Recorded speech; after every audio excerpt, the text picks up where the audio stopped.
Sent. Thank you. Mhm.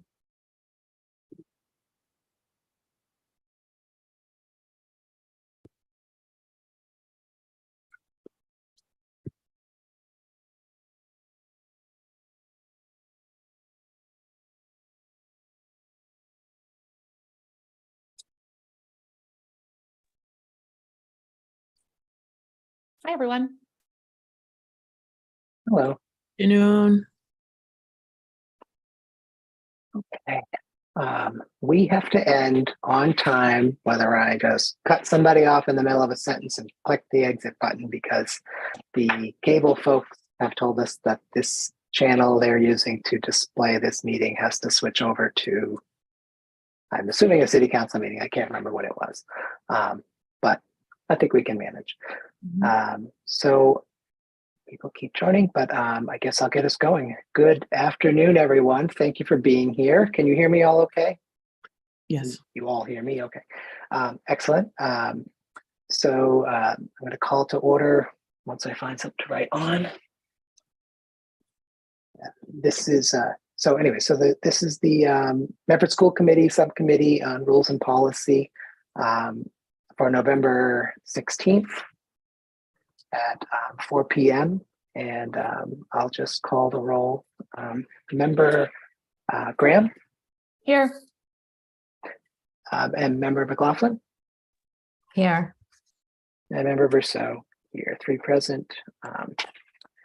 Thank you all for coming. It's an exciting topic. I'm not going to share, well, I'll just go through the things that were, why we're meeting.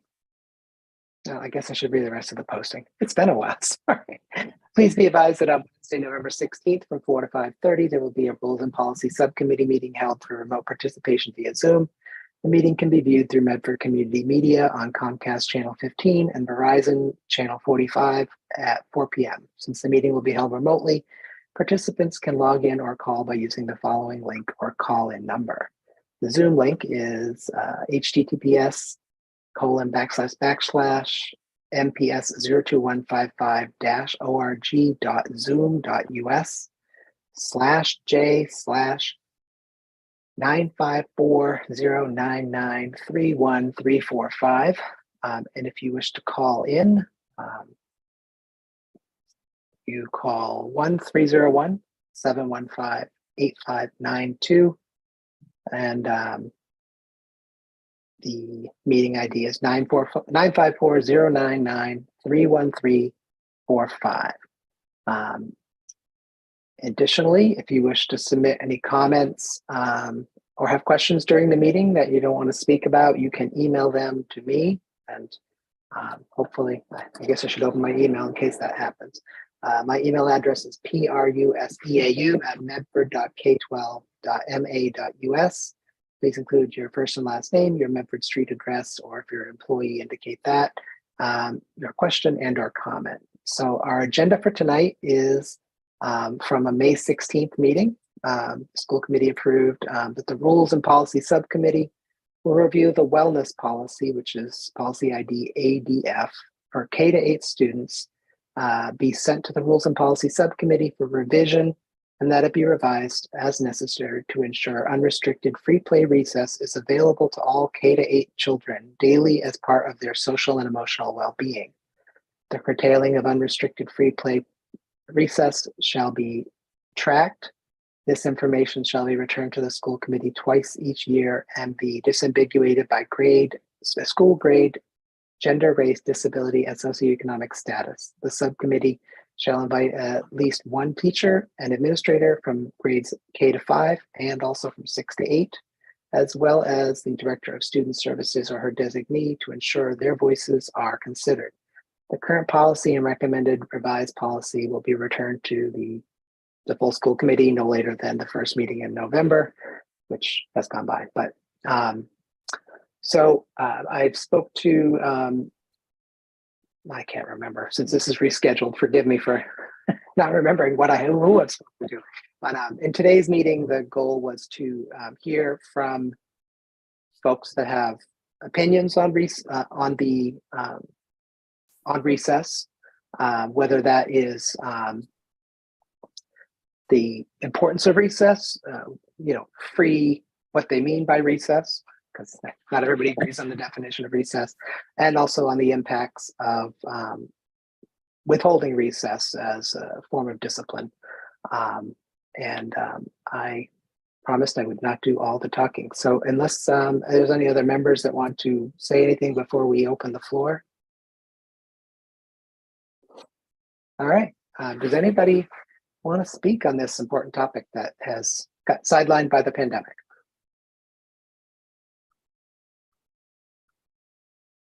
Somebody has to want to speak.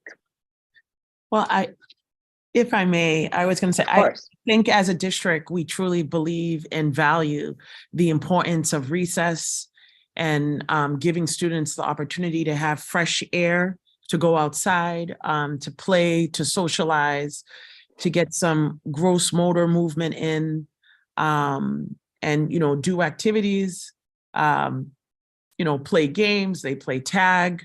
So I think definitely everyone is in support of recess and the true values that students gain from having that as part of the day. So it's something that we know people look forward to, and a lot of great memories can be made during that time of the day. So we definitely support recess and just the physical and social emotional health benefits that come from that. Thank you, Dr. Edward Benson, our wonderful superintendent. I just want to throw a couple of little pieces of information out there. I don't know if everybody here already knows this stuff. In Massachusetts, recess is not considered time in learning, on learning. That puts us at a disadvantage to some other states where they have started to finally do this and recognize that recess is not just a time to hang out and do nothing, that it's really for our younger kids an actual educational part of their education. And we have recess at the elementary and middle schools. And I believe kindergarten has 2 recesses. Is that correct? Yes, great, thank you.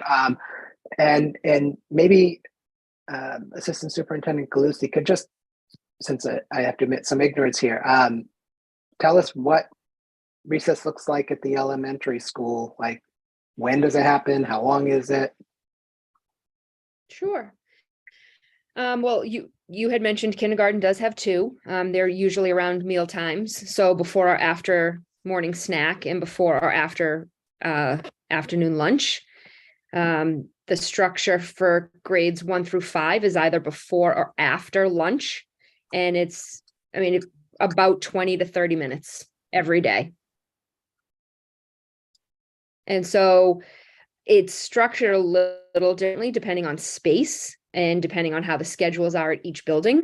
So the Roberts definitely has a bigger struggle than the other 3 buildings because the other 3 buildings have 2 play areas and the Roberts is confined to 1. So Mr. Johnson has more of a heavy lift in terms of scheduling. I believe he can speak to that if that's something you want more detail about. But typically, because there's 2 play areas, there's usually 2 grade levels out at the same time in the 3 other buildings, in the separate, locations for play, and teachers are spread around for supervision, and as well as paraprofessionals if they are at that grade level. If there's more detailed questions, I would be more than happy to answer. But that's kind of just the overall structure of it. If Andy or Kirk want to add anything in, please feel free. Thanks, Ms. Cooley. Well, for the Roberts, as Ms. Cooley mentioned, it's pretty tight. We just have one space. So for us, it's 1 grade level per recess. And as she mentioned, it's usually around recess time, lunch times for the upper grades. In kindergarten and the preschool students have a little more flexibility because they're closer to the site, the recess site. But it's pretty tight at the Roberts School due to one playground area. Thank you. That might be something someday to address. If we could just hear from middle school principals since again, I will admit ignorance on how that all works there. So recess is based on when they really basically get done eating and clean up, weather dependent, of course. You know, if it's really cold out, we don't go out for a half an hour, but we'll go out for 15 minutes or so. Again, it depends on how fast they eat and clean up is the length of the recess each day. If it's raining out or like significantly raining out, we tend to go into the gymnasium for a recess to we let them have some time to move around. But that's basically how it works at the Andrews. Yeah, the McGlynn is very, very similar. You know, students during the course of their lunch block are essentially, you can think of the lunch block as a 40-minute window of time. About 20 minutes of that time is spent in the cafeteria eating. The other 20 minutes is outside engaging in recess. And certainly I'm a huge believer in recess for a number of different reasons. You know, it benefits students, you know, by increasing their level of physical activity, their memory, attention, concentration, helping them stay on task in the classroom, reducing disruptive types of behavior, and just giving them opportunity to improve their social and emotional development on a number of different levels. And I think the research really suggests that we continue to use recess. I see it as a really big thing that we want to build in each of our students' days. And, you know, on days where we can't offer recess because the weather isn't conducive to it, you can see the impact on students too as well when they don't have that during the course of the day. So that's kind of what it looks like at the middle school level, the benefits of what I believe and why I think recess should be in play. How it looks is it's an opportunity for students to be able to socialize, perhaps at the McGlynn by walking the track at Hormel Stadium. Maybe they're playing football.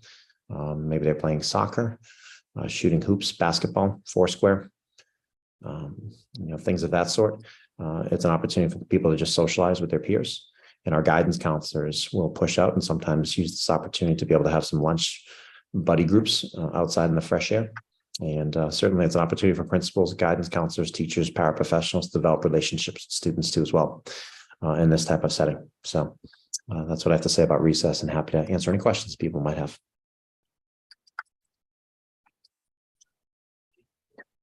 Excellent. Thank you. I greatly appreciate you reminding me as a parent that I don't know what happens during this. Shanine, I believe you had your hand up.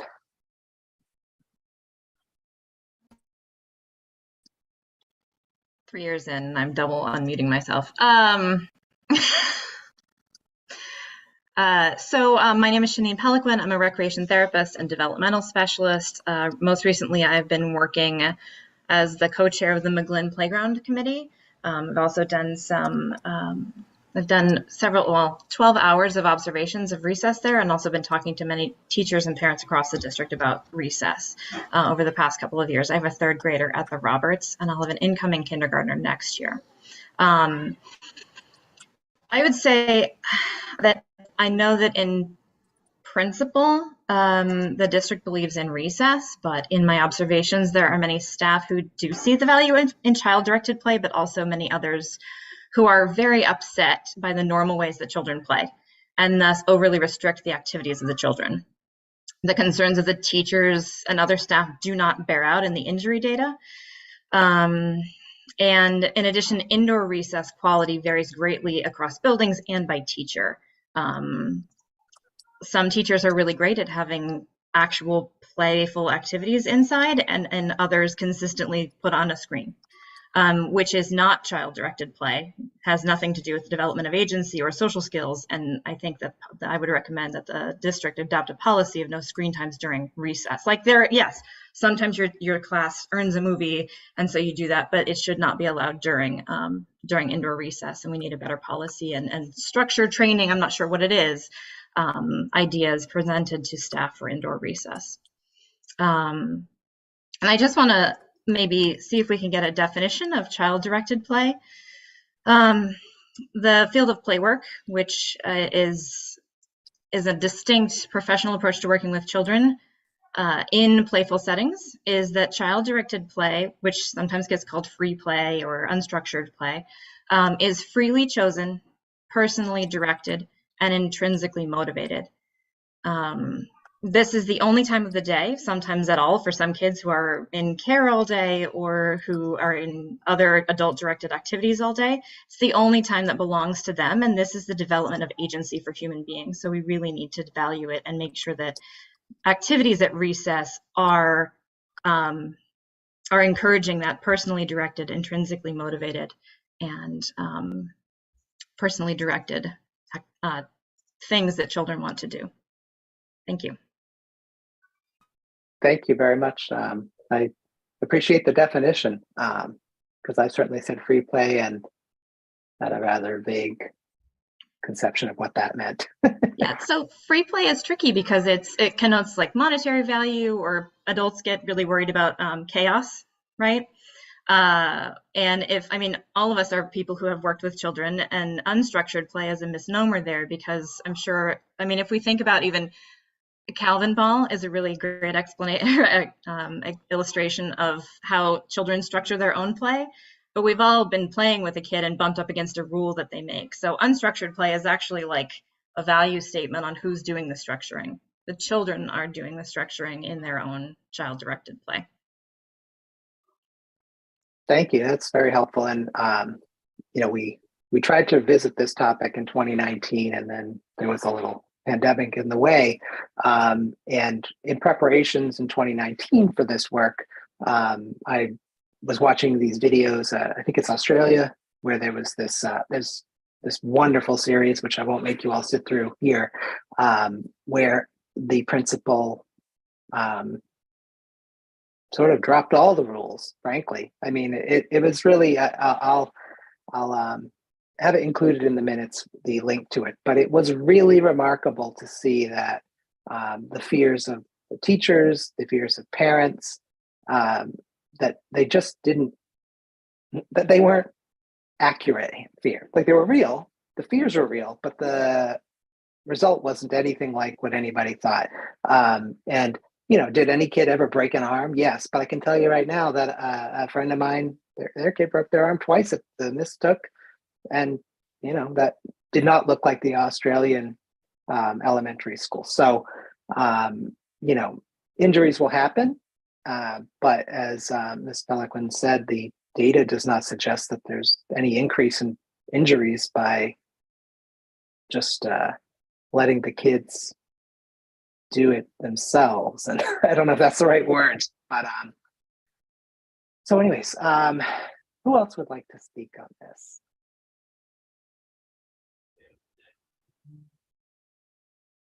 I'll just throw in something real quick. Oh, I'm sorry, Member McLaughlin. Let me just say this real quick. I did review our wellness policy, which is what we're supposed to do during this subcommittee. And I reviewed the wellness policy in 3 or 4 surrounding communities. And our wellness policy does not use the word recess in any way. It's just not there. The others, all of the other districts I looked at, and I didn't go through 351 districts, but all of them, really there was a theme, and that was recess will not be taken away as discipline. And that's the main thrust of all of those policies that have clearly been updated in response to the research and evidence around this stuff. But when and the next meeting, we'll talk about actual policy for Medford. But Member McLaughlin, sorry to delay. Hi, yeah. So I was curious if Shanine was asking us for a deliverable to recommend as part of, what we're bringing forward from the subcommittee to the school committee, that is included with the request. I'm not sure what specifically you were asking for, Shanine, and I just wanted to make sure that we had some quick clarification on that. Just like 1, 2, this is what I'm asking. Thank you. A definition of child-directed play that and that I will email to Paul, but again, is freely chosen, personally directed, and intrinsically motivated. So children get to choose their own play. Here come mine. They get to choose what they do in their time and be in charge of it. Thank you. There they are, muting.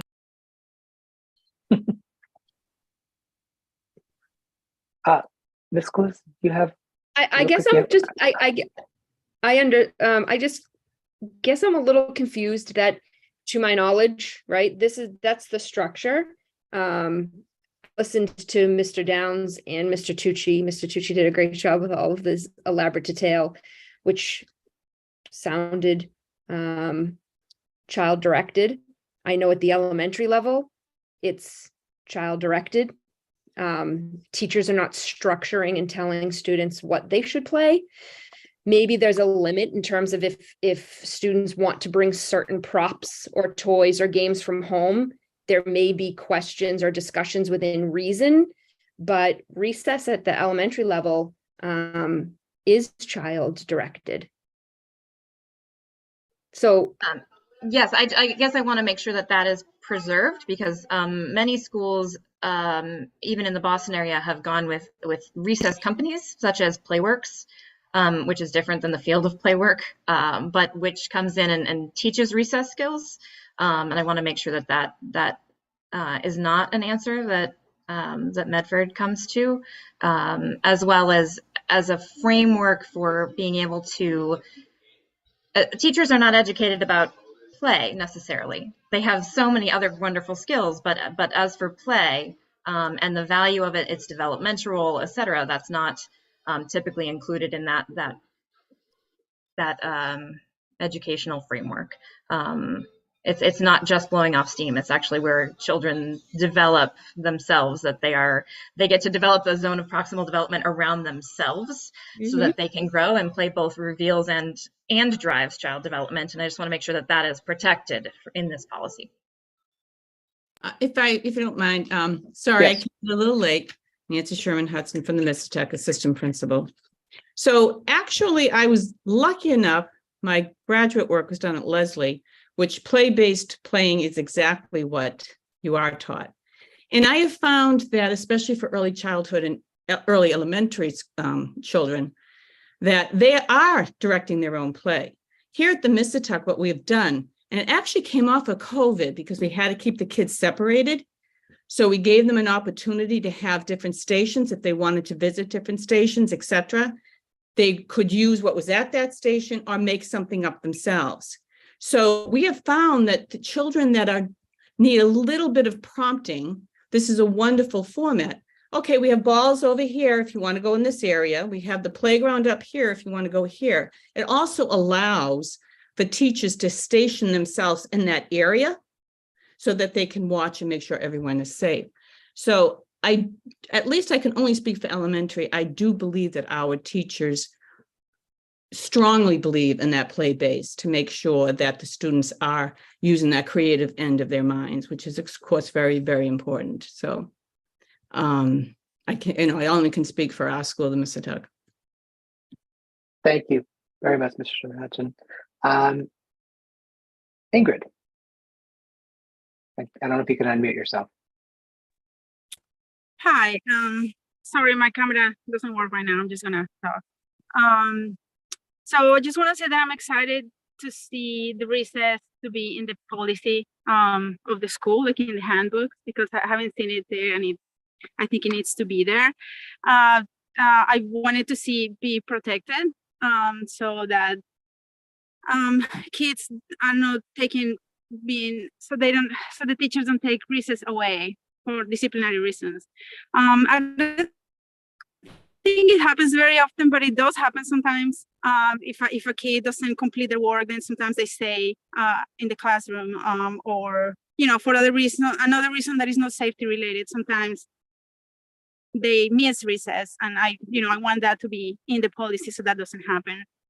So that's one thing I wanted to say. The other thing is that I would also like to see a consistent policy about when to declare indoor recess, because in my experience in the Medford Public Schools, they're very conservative with that. And like if it rains just a little bit, or if it's snowing just a little bit, they declare indoor recess. And like we talked about the free play and the intrinsic play and all that, but when the kids are still in the classroom all day long and stay in the classroom to do indoor recess, it's really detrimental for them. And the more that they can go outside and do, play and do things that are not structured, not, you know, I know it's recess, but you're still in the classroom, so it's definitely not the same. And it's very hard to do, you know, play when you're still in the same classroom. It's hard to move. It's hard to get to be social and free with your friends without, you know, worrying that other people are looking at you and all that. And also, it's hard to move and it's hard to get fresh air. So I would like to see a consistent policy and to see if we can maybe think about ways when the kids can still go outside, maybe for less time, or you know, maybe provide jackets for the kids who don't have any. We've tried that in the Mississippi. We have like lockers with extra clothes. So then the kids can go outside, and if they get wet, they can change. If they get cold, it's only 20 minutes. I mean, if you go outside for 20 minutes, it really doesn't hurt you to be outside in the cold for just 20 minutes. So anyway, I just wanted to mention that. Thank you very much. We will talk about, I can't remember which school district, but there's a childcare weather watch, essentially a graph, a table that decides for everyone whether or not kids are going out or not. And hopefully we can include that in our policy when we get to that part. Emily. Hi, I'm a teacher at the Andrews Middle School. I just had 2 comments to share. One of them that I don't think was mentioned is that at the Andrews, at least, I know the students also have the option to go to the library during that recess portion after they eat. And I think this does meet the definition that Shanine was sharing about, you know, child-directed, child-centered, intrinsically motivated, you know, so if there are students that you know, want to go look at books or pick out a book and read in the library, I think that's a great option. I don't know if all the schools across the board have that, but I know at the Andrews we do. And it's a very desirable option. Many students want to take advantage of it.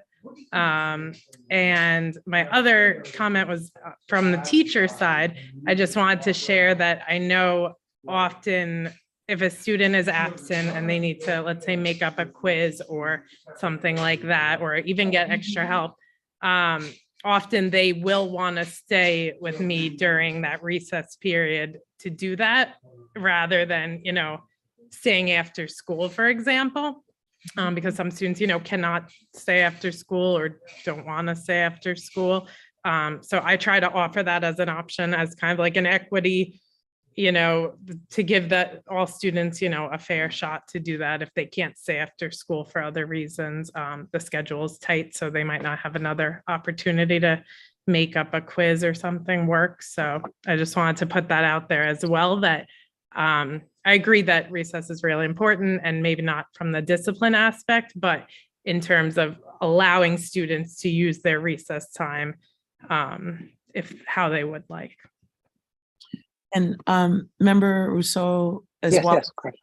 If I may piggyback off of what Emily was just sharing, I have seen it myself. I know one of the times I was recently at the Andrews during one of their recess blocks when we went outside, and there were students that chose not to be in the field area or the basketball court area, but they chose to sit at that particular school. Again, a different setup. They have like a bench, or I don't know if it's a potted planter area, but some students just chose to, you know, it might be 2 students, it might be 3 students together. They prefer to be in a smaller group as opposed to, you know, the overstimulation of a very, very large group. So I think also just being aware of the different needs of the students. So I really do love that idea of the students that actually choose to go to the library and be in a quiet environment and read. And to them, you know, the 15, 20 minutes of being able to read or be in a quiet environment in the library is what satisfies them, or, you know, makes them happy. So I just wanted to say that, you know, just listening to the different descriptions of what's been said today, that you really cannot have a one size fits all. And one of the limitations that we talked at the top of this meeting about was the physical layout of the different schools and how much space is actually available. Some schools have a lower playground and an upper playground. So, you have more real estate to work with and greater flexibility at the Missatuck. They won the lottery on that one. They've got plenty of space, lower playground, upper playground, fields. So they have access to a lot of greenery and just, a lot of space to spread out and do a lot of different activities. So I just wanted to say it does sometimes look a little differently, but when you observe the kids and when I'm out in the field looking at the students, especially during unstructured time, I want to see kids happy. And I can say to you, during that time, you do see kids enjoying themselves, laughing, telling jokes. Some are playing sports. They're being, competitive. They make up their own rules to their own, self-created games. But it is a happy time. And I just, also want to keep that in mind, that we are prioritizing our students. And again, the way they interpret or use that time, it may look differently, but I do feel that it is more student-led than adult-led. The resources and materials may be put there by the adults, but the students use their creativity in terms of how they choose, to do the different activities.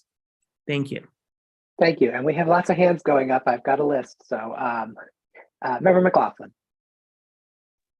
Thank you.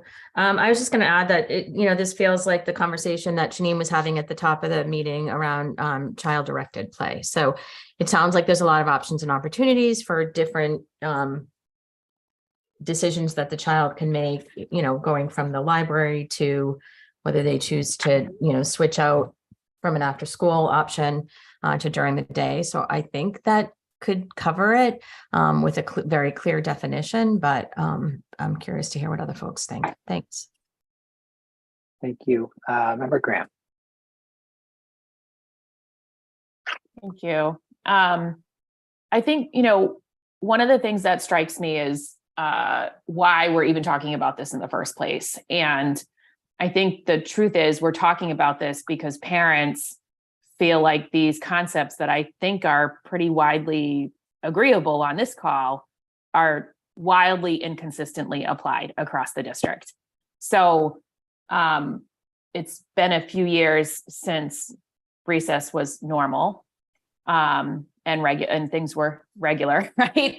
But I can recall pre-COVID on many a day getting calls from friends with kids across the district saying, did your kid go out for recess today? And the answers were all over the board. And I'm here to say the weather is the same everywhere in Medford. Maybe once a year it starts raining at the McGlynn later than it starts raining at the Brooks. But by and large, the weather's the same. And yet every time this question came up, there was a huge variation in how something as simple as the weather was interpreted across the district. I also had friends at various schools who would have told you that their kids spent most of the winter inside for one reason or another. And I think, and I remember talking to the prior assistant superintendent of elementary education right before I took office, and she gave me a very long list of reasons why kids could not possibly go outside in certain schools. And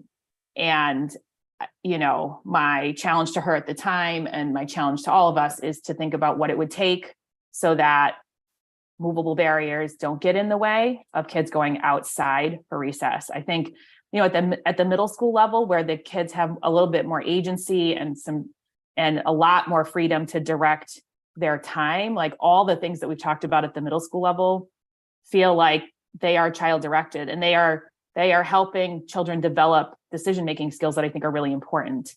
I think at the elementary level where the kids have considerably less agency and many fewer choices, like I'm not aware that the library at recess is an option at the elementary level. I think we need to really think about how do we make sure that we are consistently applying whatever the policy becomes across the district, so that we're not like sort of creating this feeling that depending on what school you're at, you're going to have a different experience, and your kid may or may not get to move their body during the day in a way that they feel like is necessary. So I think that's one big reason why we are here talking about that. And I think the other big reason we're here talking about that is because there are parents across our community, and some very vocal, who will tell you about all the times their kid has been, recess has been revoked from their child for disciplinary reasons. Again, I hear about it much, much more at the elementary school level. That's probably because middle schoolers come home and they don't tell you anything about what happened during their day, or maybe they just have many more choices. But I do hear, from parents about this idea of taking recess away as a form of punishment. And I do think, if we're to boil down why we're here and why we are feeling like there needs to be a policy at all, those are the two reasons. And those are like historical experiences that are sort of consistent and repeated that we need to grapple with as a district, to make sure that I think this thing we all agree on here on this call actually can be demonstrated, and everybody else in the community can believe us when we say we believe in child-directed play. So I feel like that's sort of the challenge that we have before us. And I think that's where having a written policy about, what the expectations are around recess is, one first step in the right direction. And then, it will be incumbent on many of the people on this call to actually make sure that policy is consistently applied and administered. But I think the first step is for us to have this thoughtful conversation about what, from a policy perspective, are we trying to accomplish. I want you all to think that we asked you to come here because we made up some work to do that didn't need done. And I don't think that's true at all. So I just wanted to offer that to the conversation. Thank you, Member Graham. Next person I have, Christina, did you have your hand up? I did not. Sorry, I came in late, so I'm feeling like totally out of context. That's okay. That's fine. That's fine. Ms. Damos. Hi, thank you. I too came in late from a meeting, so I apologize for that. And I know I missed the beginning of the conversation, but I just felt it was important to share that when we look at recess on the elementary level, we look at it as a win block for the students, right? So it's what individuals need. So it is center-based, it is child-based, but it's not going to look the same for every child.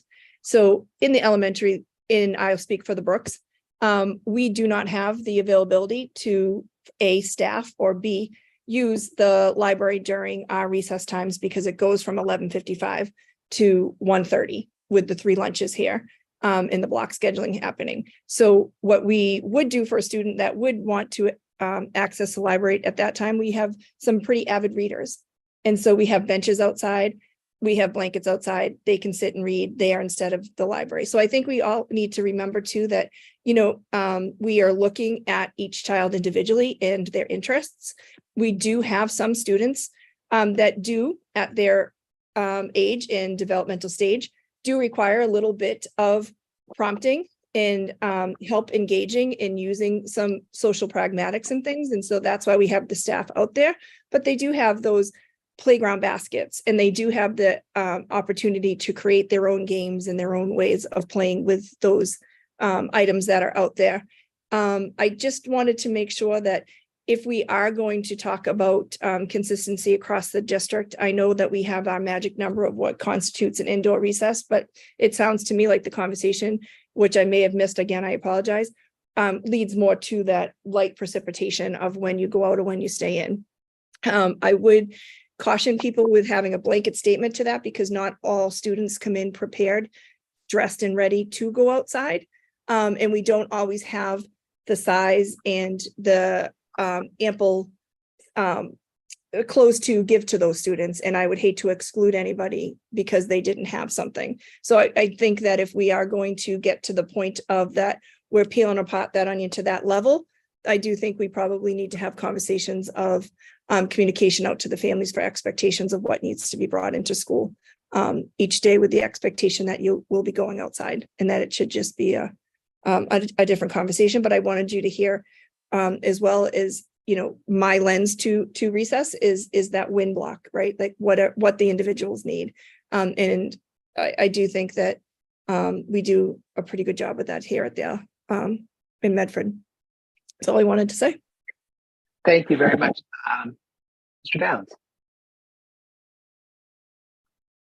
I just want to clarify something about the library as well. It's twofold. One is that for some students, being outside with kids running around is in the way that you all want them to run around. It can be overstimulating for some kids, and for some students, it's a little much for them to handle. So they prefer to go to the library and read, which is great because we want kids reading as much as possible. And the other part of our library process is that we do have a game group where they learn to interact with other peers, playing games in a structured manner, which they tend to like. If you don't believe me, you can always come down block 5 for grade 6, because they barrel into that office looking for those passes. So it's multi-step. I know if you want to have a policy, but if you overprescribe, I don't want that library time taken away for kids that really prefer that time, that quiet time away from their peers, and also just to have their own time to read or to play in a structured manner with their friends, or new friends, and in some cases. So that's all I wanted to say. Thank you, Mr. Downs. I wrote down Ms. Cluthy. Well, I will say Principal Demos kind of captured a lot of what I was going to say. But I just think it feels like two separate conversations going on. One about what precipitates indoor recess. Well, maybe 3 conversations. What's done during indoor recess, and how those calls are made, and then the child-centered play while outdoors. I did want to say, I saw Principal O'Brien holding up, for years, the elementary principals have aligned around the call for indoor recess if it's not precipitating. And I know it's been communicated to some school communities, but it's really a real feel less than 25 degrees. You're outside, and it's not the hard temperature, it's the real feel. That's what warrants indoor recess if it's not a level of precipitation. Have there been some situations where maybe like snow removal was an issue, and so there was like a safety concern at some of the elementary buildings in the wintertime? That's definitely been, an issue. But for the most part, there is that belief of how important fresh air and recess and free play is for children. So that real feel of 25 degrees, we're outside and we're telling children to go outside. There is, as Principal Demos talked about, sometimes the feasibility of how prepared students are, but a lot of that is handled on a case-by-case basis. I do want to say the elementary schools are responsive classroom schools, and the tenet of responsive classroom is about logical consequences. So which means that recess should not be used as a punishment. However, if we do have unsafe behaviors in schools, our job is to educate children around pro-social behaviors and the safety of being around their peers. And so sometimes if they're exhibiting that, especially during play, the logical consequence is that they're removed from that. They're still outside. There may be a reflective moment. There may be a walking moment. The element of child directed may be skewed because that's the logical consequence for the action. I don't know of it being used for anything other than that. If there are those like one-off situations, I would really welcome a conversation about that. But I just wanted to kind of capture the piece of the responsive classroom being around what's logical, because that's how children, especially at the elementary level, make connections around their behavior, is when the consequences are logical to what the behavior was. Thanks. That's all I have for right now. Thank you. Member McLaughlin. Thank you. Yeah, I don't know. I would disagree with some of that, respectfully. I think that in terms of recess, I think it's super important for most kids. And I do believe in logical consequences when logical consequences can be understood and when there's a direct correlation. There's lots of times that, you know, kids with disabilities and others might not be able to understand the direct correlation between recess and having it taken away and behavior. And so that's much more complicated in terms of behavior plans and all of the things that we know go into place. But and a lot of times our kids who we may see more behavior with have a higher need for exercise, like folks who might be identified as having ADHD or things like that. So, and we also potentially see disproportionality in punishment, if you will, for students with disabilities and minorities, particularly.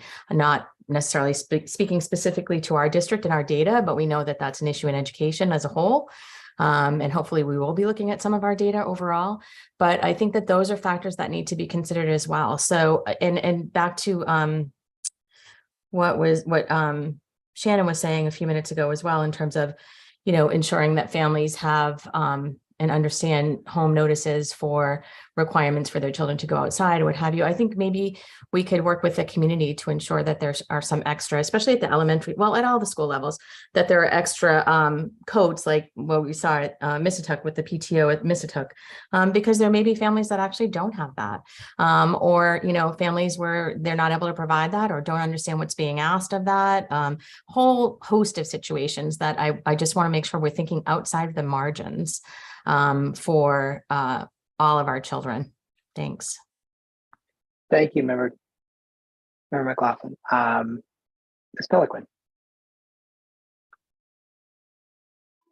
The removal, I mean, to echo what Melanie said, the removal of recess is only logical as a consequence of the behavior is at recess, and behavior has a reason underlying it, and behaviorism of like of the antecedent and the consequence and the rewards and the punishment is only one way to look at behavior. I would highly recommend all of the administration and school committee members take a look at the Lives in the Balance, which is a transformative way of looking at behavior in schools that addresses the underlying lagging skills that children have, particularly children who get in trouble a lot, and gives a framework with completely free resources on how to address those behaviors. That's livesinthebalance.org. But back to Jenny's policy piece, I feel like since I said the thing about child-directed play, people have been really defensive about like, but we do believe this. And yes, most people do, and the people who are in this space do, which is why we're in this space. But the, as Jenny said, the difference in how it's actually being implemented, and maybe the principals are talking about it and deciding if they're going out for recess, but that's not what's happening in the classrooms for the children. So what do we want to see going forward? And also, I just want to, one of the things that has come up at the playground meetings for the McGlynn is a very big concern from all of the members of the committee that walking recess is public shaming. Because there is no other reason you would just be walking laps as an 8-year-old at recess. Unless you have some diagnosis that makes it hard for you to participate in play, and then you have enough reasons to be standing out. And we don't need walking recess to be pointed out to everyone. Teachers do need to be able to address challenging behaviors, but there are other ways besides reward and punishment. Thank you. Mr. Hudson. I apologize for not being able to raise my hand, but physically, it seems like all my things are not working. So I will actually address, because at the Mississauga, part of our PBIS program and the responsive classroom, which we're blending together, is the fact that when a child does have needs some type of a consequence for whatever their action is that we have a time to reflect sheet. So that time to reflect time years ago used to be we assigned a staff member to sit down, talk them through what happened.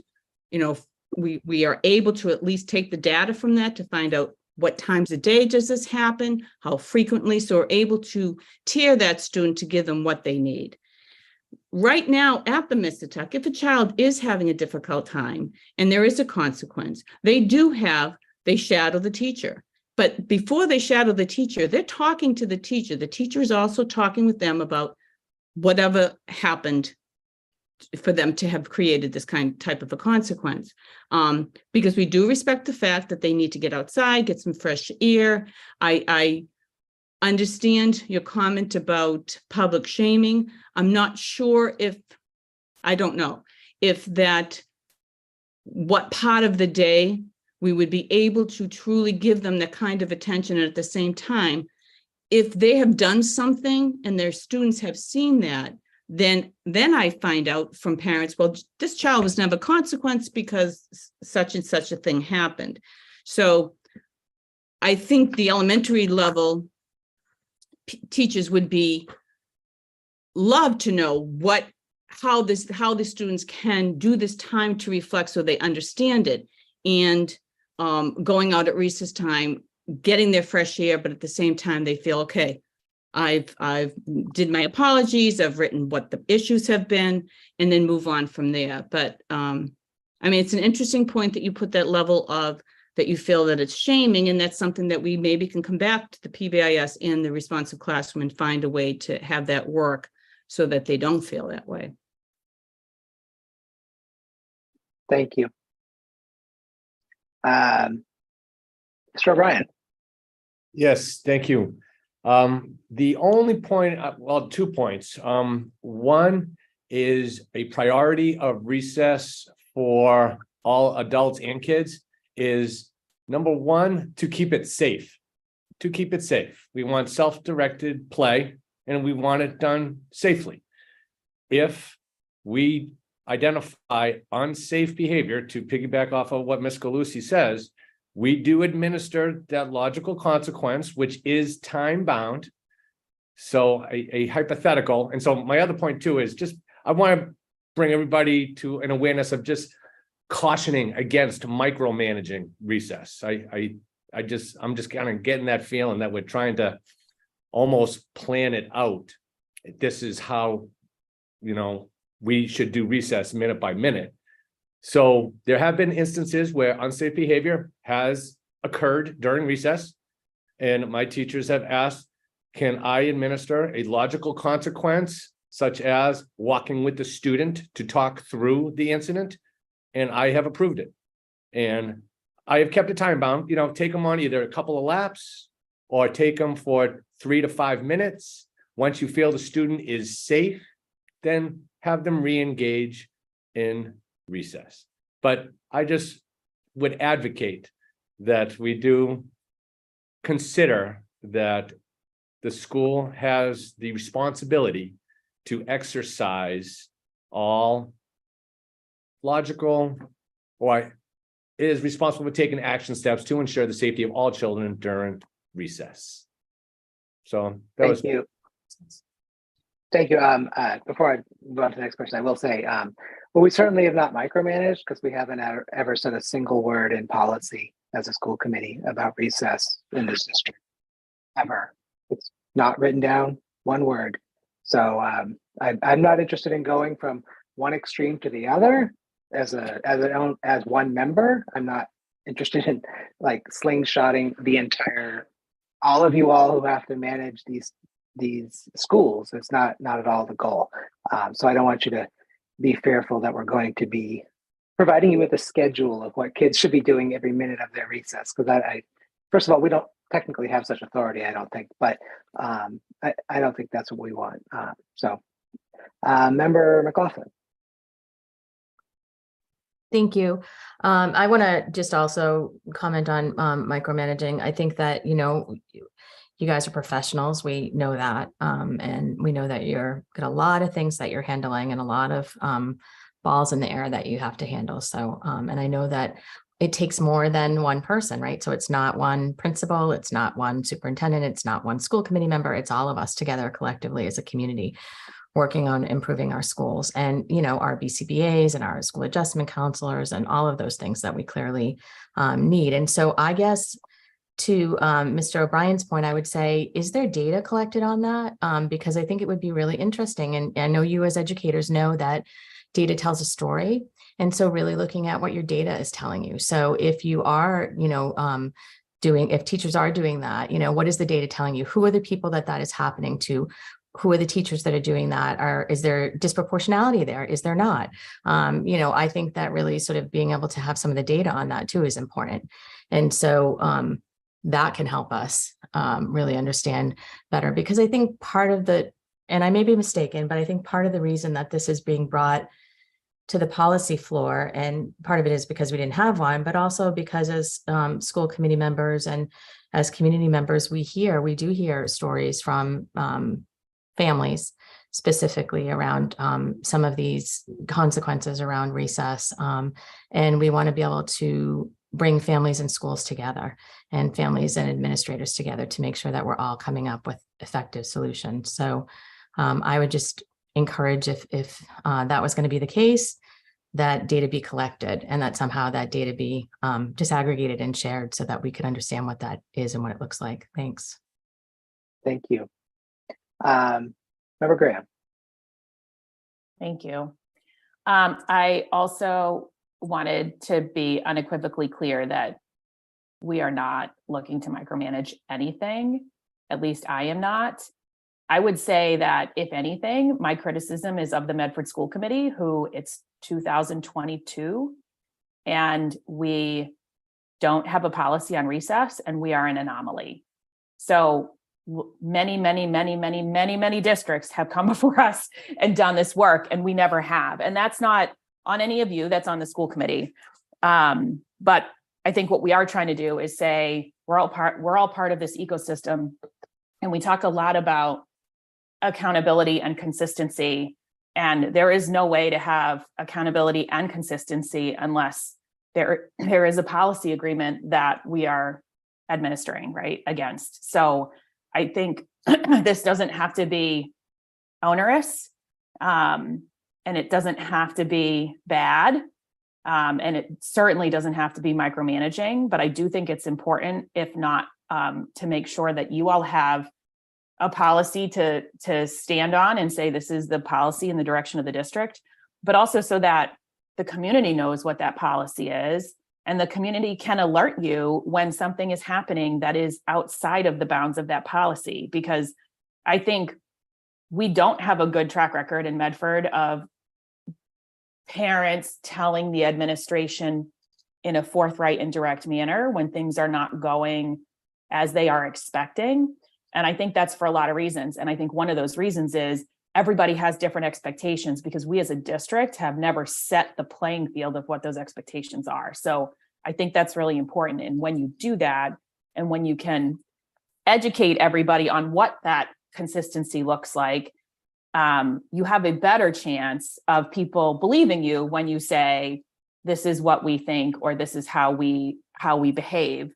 And because right now we are just buried under example after example after example. And I'm not specifically talking about recess. I'm talking about district-wide, of the ways we are inconsistent, or the ways that we are perceived to not be holding people accountable. And I don't think anybody wants to operate this way at all, because I think it's a really brutally painful way for any organization to operate. So I guess I would say that we want to do this together. We are trying to do this so that we can set that tone of consistency, that you all have the same sort of definition of what that consistency is at the high level, and you can determine how to operationalize that in your buildings, which are quite different. Andy, I am hopeful that the drainage issues that we've addressed will not make this so big of an issue for you this winter, but I know in the past it has been a sizable issue. And if we could buy Kirk another piece of land so that he had more space for recess, we should think about doing that too. Like, there's a lot of operational issues that you all have to sort of figure out. But if you're all operating to the same consistent standard, and you know what that is, and the public knows what that is, I think we have a better chance of everybody being on the same page and you all being alerted when something isn't going right so that it can be figured out before somebody is, 50 emails deep to the school committee and giving us a presentation about, some issue or another. And I do think that sort of setting that tone and that tenor for all of the work that we do from a policy perspective is important. And I think it also should encourage you all to have conversations among yourselves about what you need from us to be able to be consistent. And if that is, I don't know what that is, like a functional playground might be on Andy's list right now because he doesn't have one, right? But there may be practical things that are different building to building in the endeavor for us to be consistent and to be looking at equity across the district, where we need to give something different to the Mississauga than we need to give to the McGlynn because of the circumstances, but that allows us all to sort of get to the same level playing field. So I am, excited that we're doing this. I will say from a school committee perspective, it's very overdue, as is the review of the vast majority of our policies or lack of policies since I've been on the committee, and trying to work through these in some logical manner, I think is really important. So I am excited for the idea that we can get this done. If for no other reason than we can start communicating what these rules are so that parents can start to understand that consistency is a value that we hold and we're trying to take action against it. Thank you. Ms. Clusi. Thank you. And thank you, Member Graham. A lot of, I was going to kind of talk a little bit. One of the things I wanted to talk about was the consistency piece, as well as the alignment is important in some of the autonomy, because the spaces are so different, is also important. And Member Graham, McLaughlin spoke a little bit about the data, and I'm all for data, and I'm all for making sure that our expectations of what this time should be is aligned. But I also do want to elevate again what Principal Demos said about that time being individual. And so the individual needs of students are accounted for. And so it is hard to make a blanket statement sometimes about 100%, recess should not be used when children exhibit unsafe behaviors. Now, the data piece is important to track that some of that is not unearthing a bigger problem. However, there has to be a level of flexibility in whatever it is that's going to be created with this group, within this group of people. And the other piece I just wanted to kind of punctuate a little bit is that I do find it unfortunate in a way that you're getting inundated with a lot of concerns or comments or phone calls or emails, because I would say it's also hard to fix something or work on something if it's not brought back to the principal. Now, if it is brought back to the principal and it's still not being addressed, that's another issue. And then I feel like, that is something that constituents and family members can go to you, can go to the superintendent. But really, if parents are concerned about anything that's happening at recess, really the first person should be the teacher. And then if they're not satisfied with that, it should be the building principal, and the principal should be allowed and be given the opportunity to handle those concerns on an individual basis. And I really wanted to make sure that, that piece was kind of discussed as well. Thank you. Thank you. Before I go to Member McLaughlin, I will, I don't remember if it's in the first 15 minutes of every school committee training, the one that all of us have to take when we first get elected, but that is beaten over our heads, that when we will be the people that naturally families will reach out to, because we live in the community and they may know us, and that our response should be to say, go to the teacher, then go to the principal, then the assistant superintendent, then the superintendent, And then when that's all not working, well, then come on back and visit us. It's really hard for us as members to do that because what we are hearing is a tiny slice of something super important for the family with no context and with no ability to really get the context. And all of us on the school committee are here because we wanted to do this work and we wanted to help people and make schools better.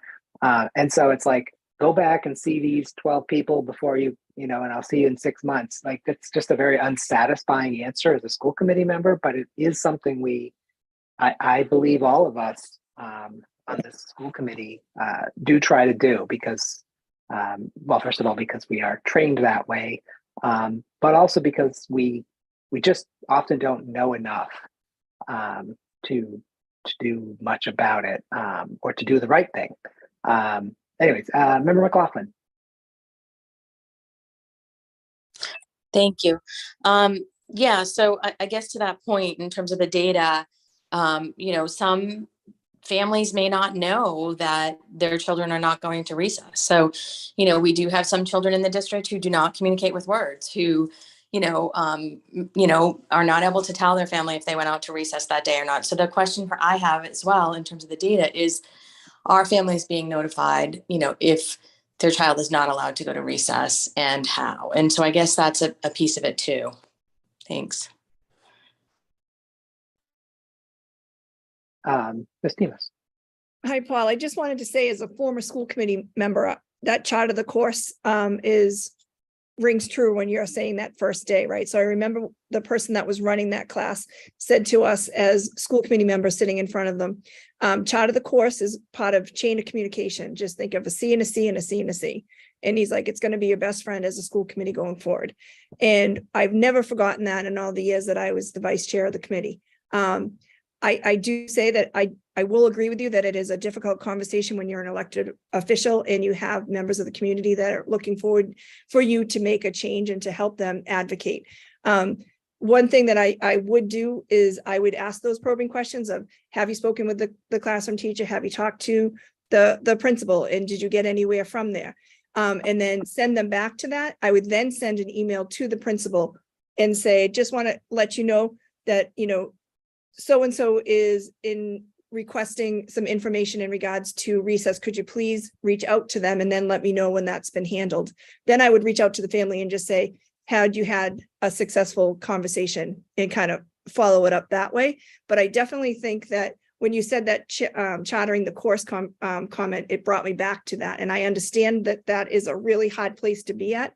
But as a sitting principal now and with my school committee hat off, I totally appreciate that communication coming back. And I don't mind if you just send an email or a call that says, hey, by the way, I'm hearing from so-and-so about recess, because I'm knocking on wood right now, but it isn't a topic that I hear from many families. So if you're getting emails and calls on your level that I can't help them at the building level, then I feel sort of bad about that, because if I know I can help. So I do just appreciate you listening to that comment. Thank you. Thank you. Member McLaughlin, do you have your hand up again? Or is that from before? No, it's from before. Thanks. Okay, thank you. Ms. Pelican. I guess I don't see where this policy conversation is taking away any individual school choices. It seems that the conversation is about whether punishment and I would add screens during indoor recess. The focus of this meeting is not on individual activities at recess, but on inequitable access to the time itself. Thank you. I did have a question about wind block, the wind block analogy for recess. And I guess I'll just say it. Who gets to decide what the kid needs? Because it feels like if it's not the kid, then it's the opposite of child directed. And I mean, if a child is during recess not able to play with other kids in a way that is working, however that is defined, and the natural responses of the other kids is not doing the educating that frankly probably happens a lot of the time, I can see how the adults coming in to try and like help things get better, if that's necessary, makes sense. But wind blocks, I guess it feels a bit like, who gets to decide that? I mean, are kids really going like, I'm not going to do recess today. I'm going to go and do something that's not considered recess because an adult thought you needed more support in some other way.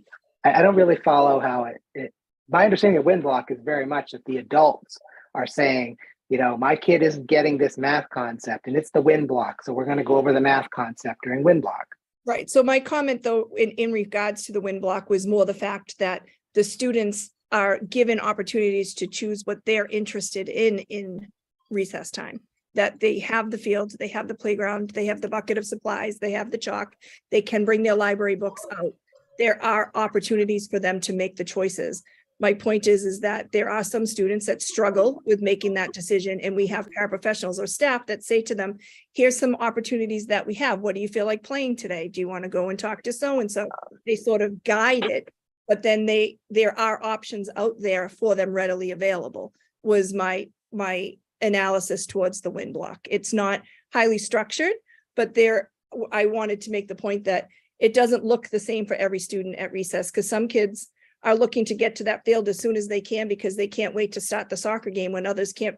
That is so overwhelming to them that they want the chalk at the loop, and that's okay too, right? We don't want people to feel like they have to be, because this is your class is going out, this is what you have to play. That was more the analysis. Thank you. That makes much more sense. Ms. Pelican. I guess it's about choice, not type of play. And this is something that grownups get mixed up all the time. And I think that the way we design play environments, this is coming up a lot with the McGlynn, is that playgrounds are designed for like 2 types of play. And you know, as a play worker, we identify like 16 types of play. So play can be reading in the library, because it's about choice and agency and how you're spending that time. So there are just many different types of play, and grownups tend to only be like, they need to be running around. But some kids need just that time to sit under the structure and hang out with a friend and chat, and then that's okay too. Kids can be quiet, it can still be play. I think, Paul, your comment about kids needing support at recess is really important to think about, as what does a child need to be able to access recess? And that could be its own whole separate discussion other than this policy access piece. Thank you. We are at 5:13. Oh, Dr. Edward Vincent.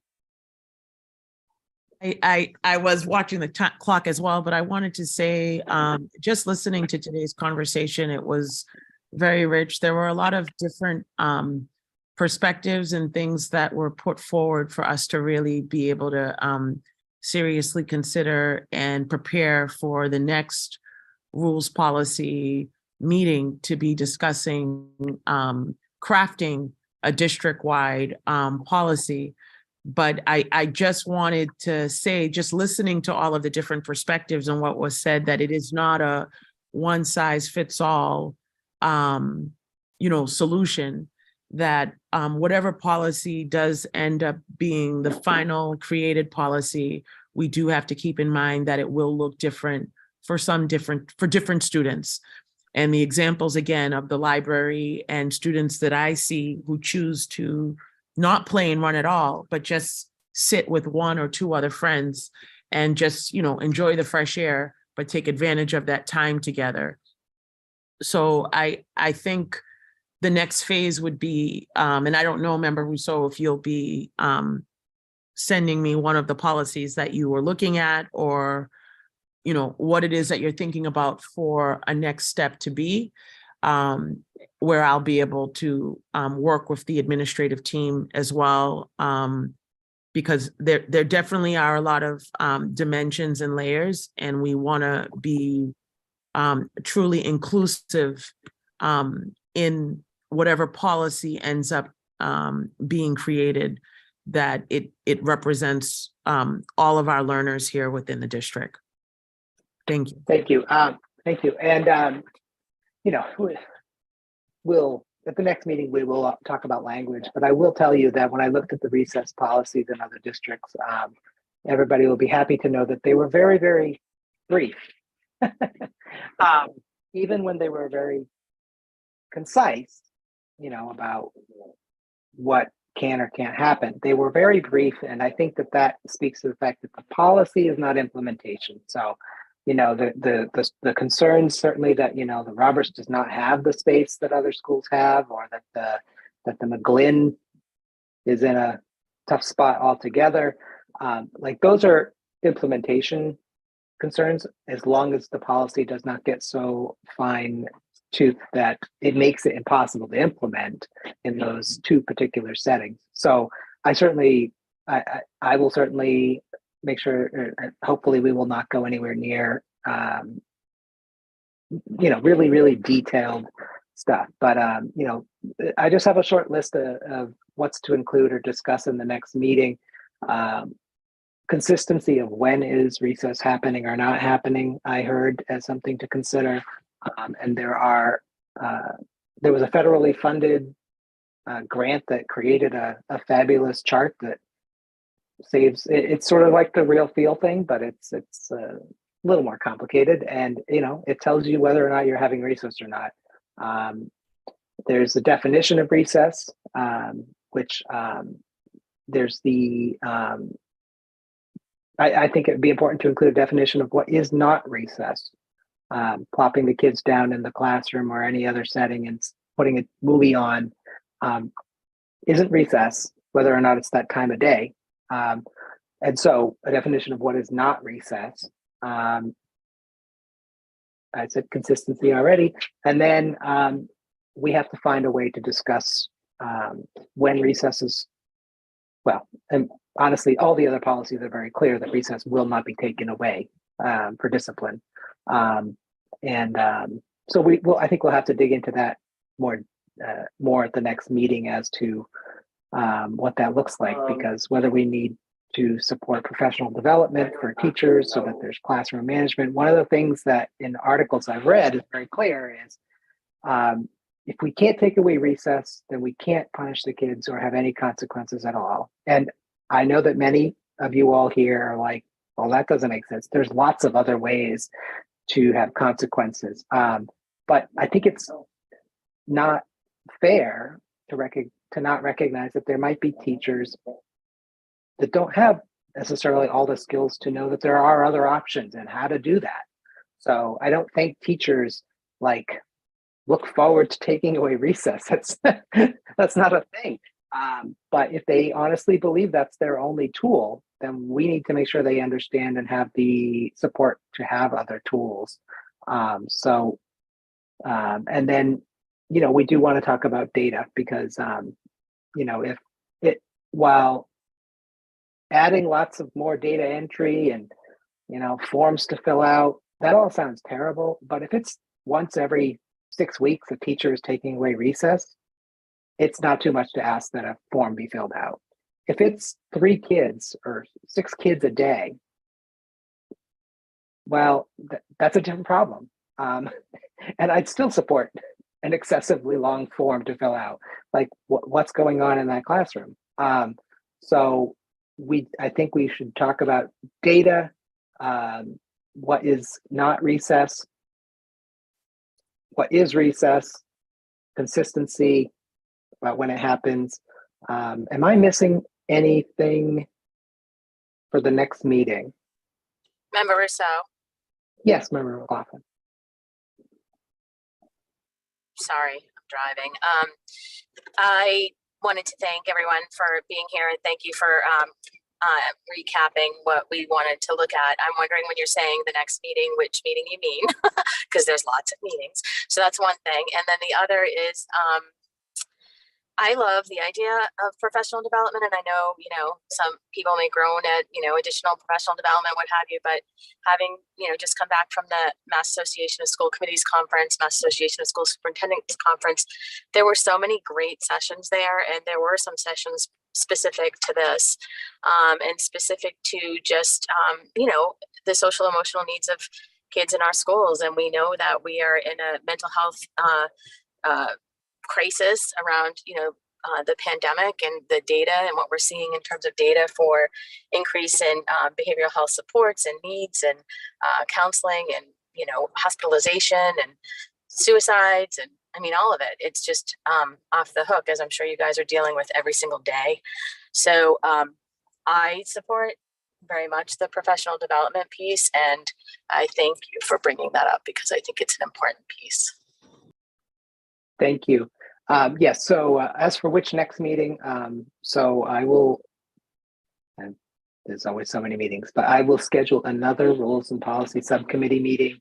I don't have the date, so I have to reach out to see who is available and when, but where we will look at some of the other policies in surrounding districts, which is not an overwhelming effort since they're short, as I mentioned. And then we will draft some language to insert into our wellness policy, as well as update a few other things that are outdated from the template system. Anybody have And then any? that's before, sorry, just for the rest of the room, and that's all drafted in subcommittee, but then that has to go before our entire committee, and then they, based on recommendations or not, vote on it. So this is not a final, process. It's just one step in the next process. Correct. Yes. Thank you for that. I always forget. Not everybody knows the whole process. And so does anybody have any final words they want to add? I don't see any hands. All right. Well, I'm thrilled to say that we are 9 minutes early. I need Motion. to take thank you. Motion to adjourn. Yeah, second. All right. Member Graham, Yes. Member McLaughlin, Yes. Member Rousseau, yes. Thank you everyone for coming. Thanks, I really appreciate everyone. the great conversation, and this meeting is adjourned. Thanks, everyone. Bye.